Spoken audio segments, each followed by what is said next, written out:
स्वामी जी, आपका revolution India channel पर हार्दिक स्वागत, अभिनंदन। और आपसे चर्चा करके हम गौरवान्वित महसूस कर रहे हैं स्वामी जी। स्वामी जी, आप पिछले 9 दिनों से आप सिर्फ जल ले रहे हैं, आपने भोजन त्याग रखे है।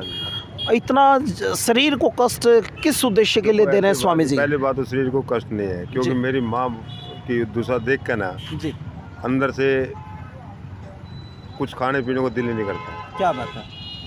जब ये वीडियो देखी थी ना, अभी गाय की चमड़ी उतर रही है जी, तो मैं उसी टाइम से यानी छोड़ दिया सब कुछ जी। जो अगर हम इसको माँ कह रहे हैं ना, माँ की दुर्दशा देख कर ना जीने का मन नहीं है, प्राणों की आहुति चली जाए वो अच्छा है। स्वामी जी, बड़ा कठोर निर्णय आप ले रहे हैं। कठोर निर्णय नहीं है ये, अंदर से मैं मरा पड़ा हूँ, ऊपर से दिख रहा हूँ आपने जितना है कि मैंने इस 12.5 साल के लगभग हो गए गोचर की आवाज़ उठाते हुए।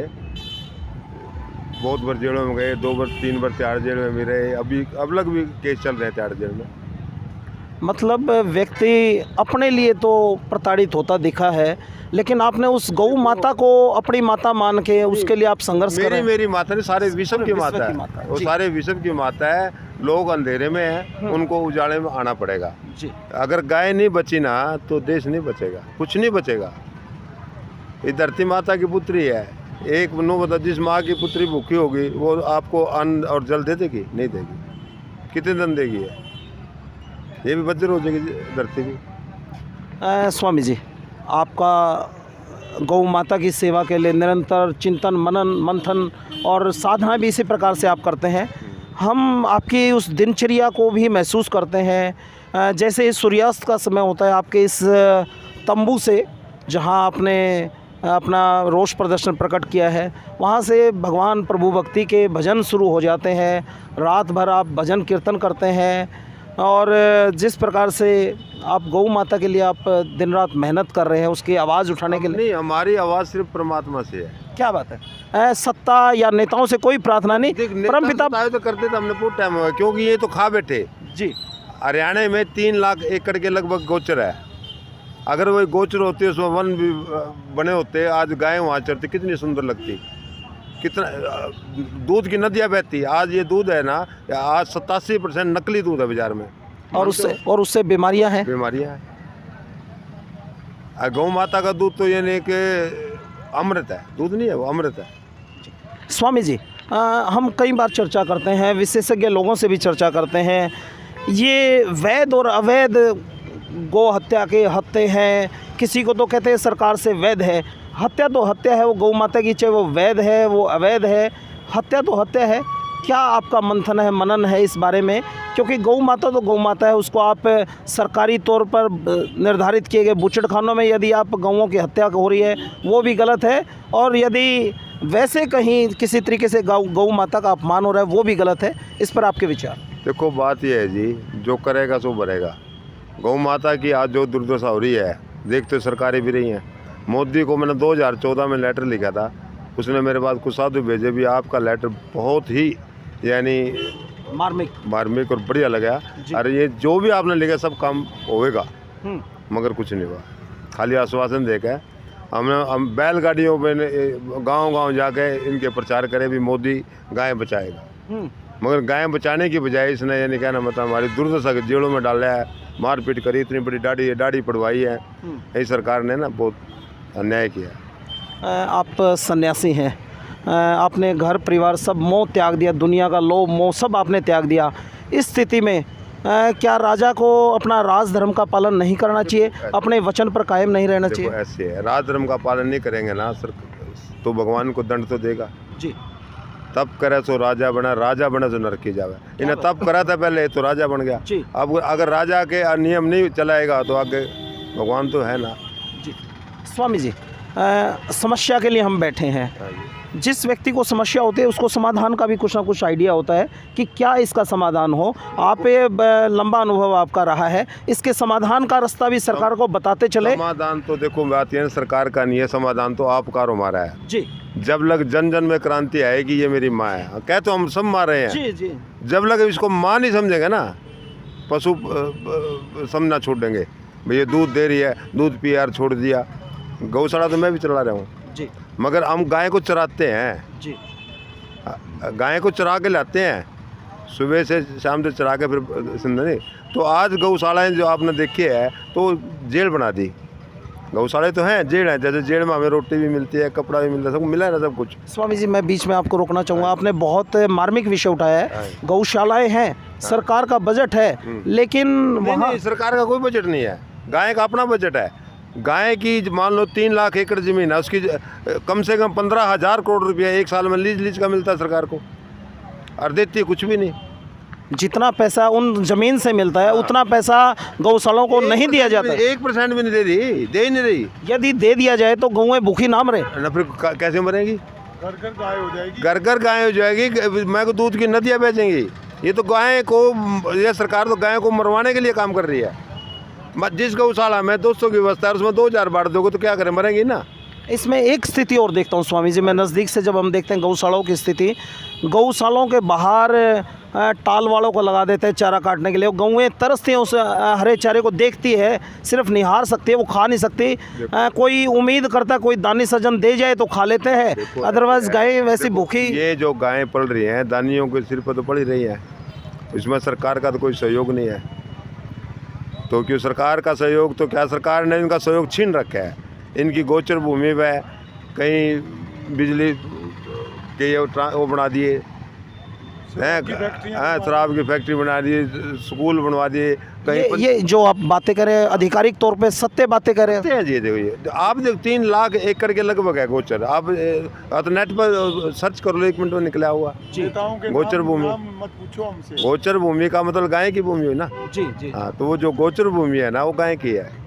जी। स्वामी जी, आपने बहुत अच्छा एक समाधान आपने आपकी चर्चा के दौरान ही निकल के आ रहा है कि इतनी जो अधिक मात्रा में गोचारण की भूमि है, सरकार उस पे ऐसा क्या करे, या आप जैसे साधु सन्यासी जो गौ माता के लिए दिन रात मेहनत करते हैं, कि क्या ऐसा किया जाए कि गौ माता का मान सम्मान हो और उस गौचारण भूमि का सदुपयोग किया जा सके।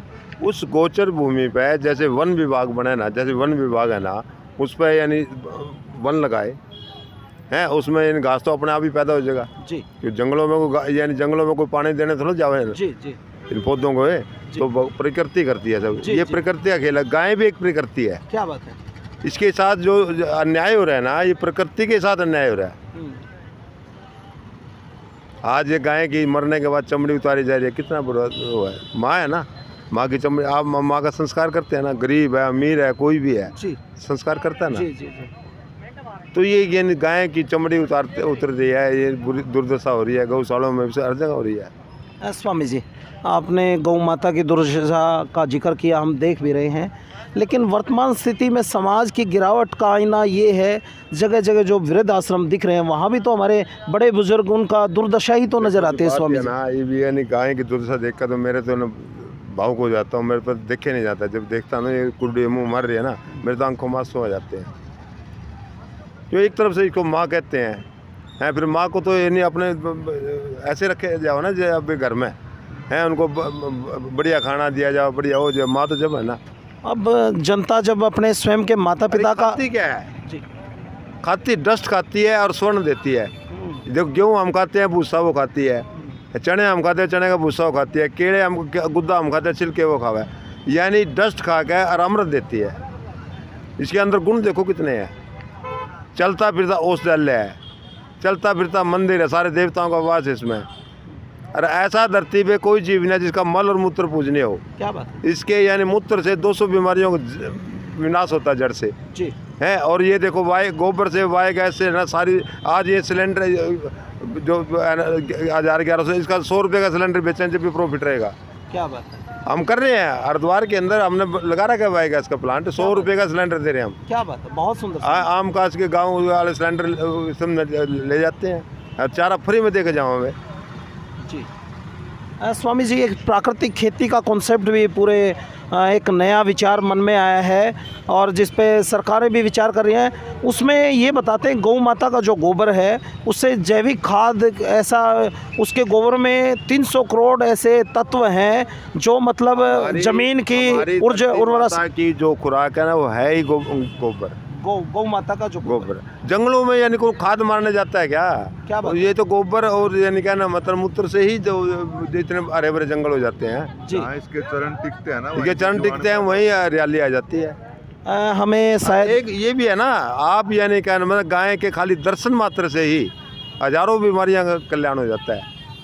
आप बड़ी से बड़ी बीमारी है, 40 दिन गाय के गौ में सोचोगे ना है तो बीमारी नहीं। स्वामी जी ये जानकारी के अभाव में हम इतना बड़ा कुकृत्य करते जा रहे हैं आम जनमानस कि हम गौ माता की कदर नहीं कर पा रहे और मानुषता की इतनी गिरावट आ गई कि हम अपने माता पिता के सम्मान भी नहीं कर पा रहे। तभी ये वृद्ध आश्रम हमें परिकल्पना में नजर आता है। ऐसा वृद्ध आश्रम जो है ना, ये आश्रम हमारे कहीं इतिहास में नहीं है। आज ये भी इनकी भी बिरान मट्टी जैसे गौओं की हो रही है ना, वृद्धों की भी हो रही है। एक बाप 4 अपने बच्चों को पाल सकता है, मगर 4 बच्चे एक बाप को नहीं पाल रहे, जब भी तो वृद्ध आश्रम बने होंगे ना। ये जी वृद्ध आश्रम कोई आश्रम नहीं है, बिल्कुल। ये भी इस कलयुग के प्रभाव ने बनाए हैं। स्वामी जी अभी आपके स्वास्थ्य जांच के लिए मेडिकल की टीमें आई थी, डॉक्टर आए थे आपका स्वास्थ्य जांच के लिए, आपने क्यों स्वास्थ्य जांच के लिए मना कर दिया? देखो ऐसे है, इनकी कोई जांच नहीं होती, फॉर्मेलिटी होती है इनकी खाली। जांच में कोई दवा थोड़ा देके जाऊँ है। अगर ये दवा दें तो आप लेंगे दवा? ना दवा नहीं लेने, मैं कहने का मतलब कोई बीमारी है ही नहीं तो दवा किस चीज़ की लेंगे हम? नहीं, आप जैसे लंबे समय से भोजन त्यागा हुआ है, आपके शरीर में एनर्जी कम हो गई होगी, आपका बीपी का कहीं अप एंड डाउन, आपके ग्लूकोज की कमी हो गई होगी। स्वामी जी के लिए रात को नंदी आ जाता है यहाँ, सुबह आ जाता है, रात को यहाँ आकर लेट जाता है। हमारे को एनर्जी देने के लिए परमात्मा की प्रकृति आती है। दोनों स्वामी अनशन पे है जी, वो भी। हाँ जी जी, तो वो अपनी शक्ति दे जाते हैं हमें। तो स्वामी जी अंत गुड़ की बेटियां रख रखी हैं, गुड़ खा जाते हैं आराम से, यहाँ आशीर्वाद देके जाते हैं। क्या बात। तो स्वामी जी अंतिम निवेदन, सरकार से आपकी क्या मांग है और किस मांग के लिए आप क्या कहना चाहेंगे? जी सरकार से मेरे मांगने से क्या होगा, ये तो आपकी मेरी सबकी अब मांग बनेगी ना, जब बनेगी। जी चलिए, वो हम सब की मांग है, उस मांग को बताते चलें, सरकार तक पहुंचाते हैं। देखो इसकी मेन मांग तो इसकी है ना, ये आपको उसने हमने दे ही रखी है मांगे सारी, मगर मेन मांग तो इसकी गोचर है जी। जब लग गोचर खाली नहीं होंगे ना, कहीं नहीं बचेगी जी। मेरा घर है, कुछ छीन लेता है, मैं कहाँ जाऊँ, रोड पे बैठूंगा ना, तो ये गाय का इनका घर छीन लिया गया है, गाय का घर छीन लिया गया, इनकी ज़मीन छीन ली गई है, तो रोड पर धक्के खा रही है। किसी खेत में मुँह मारेंगे, वो लठ मार रहा है कि नहीं मार रहा है? आप ये बताओ, जिसकी कोख में 1.25 मन सोना, जिसकी कोख में 1.25 मन, जिसका मूत्र में भी सोना आता है, दूध में भी सोना आता है, उसकी ये दुर्दशा है, तो हमारा क्या हाल होगा? शायद हम विनाश के चौराहे पे खड़े हैं। हाँ बिल्कुल, विनाश से ऊपर हो रहे। तो जो चीज़ पूजनी है उसको हम मंदिरों में जाते हैं, भगवान शंकर पे हम यानी कि जल चढ़ाते हैं, मिठाई चढ़ाते हैं ना, कृष्ण जी को जाते हैं वहाँ भी मिठाई पेड़े चढ़ाते हैं, वो तो नहीं खाता ना। गाय को एक रोटी दे के देख लो, उसके गले लग के देख लो, 1000 गुना आशीर्वाद देती है वो। जी स्वामी जी आपका शुभ नाम? जगतानंद जी जी। स्वामी जी ने बहुत सारी बातें, ऐसी बातें कर दी कि जो हर व्यक्ति की आंखें खोलने वाला एक विषय है। सरकार को निश्चित तौर पर जिस गौ माता के विषय पर सरकार सत्ता में आई, आज उस गौ माता को ही भूल गए ऐसा नज़र आता है।